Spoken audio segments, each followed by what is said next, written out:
আজকে ছিল আমার সেকেন্ড ডে এক্সাম। আমরা তো আমাদের দাসপাড়ার থেকে একবারে অটো ধরে চলে এসেছি চোপড়াতে, আর এখান থেকে বাসের অপেক্ষা করছি। যখনই বাসটা আসলো তখনই গাইস তাড়াতাড়ি করে বাসে উঠে দাঁড়িয়ে পড়েছি, কারণ প্রচণ্ড ভিড় ছিল বাসে। দেখতেই পাচ্ছিল যে আমি কত কষ্টে বাসের মধ্যে দাঁড়িয়েছিলাম।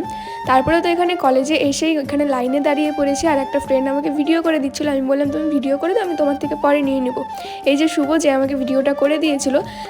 তারপরে ভালোই ভালো এক্সাম দিয়ে বের হয়ে এসে আমি এখানে আমার ভাগনার জন্য ওয়েট করছি, কারণ এখন যাবো আমি আমার দিদি বাড়িতে। ভাবলাম কালকে এক্সাম আছে, দিদি বাড়িতে থেকেই যাই। দিদি বাড়িতে থেকে কালকে এক্সাম দিয়ে একবারে বাড়ি ফিরবো। তারপরে তো আমাকে নিতেও চলে এসেছে, আর আমি যাচ্ছিলাম এখানে এখন ফুচকা খাওয়ার জন্য পার্ক মোড়ে।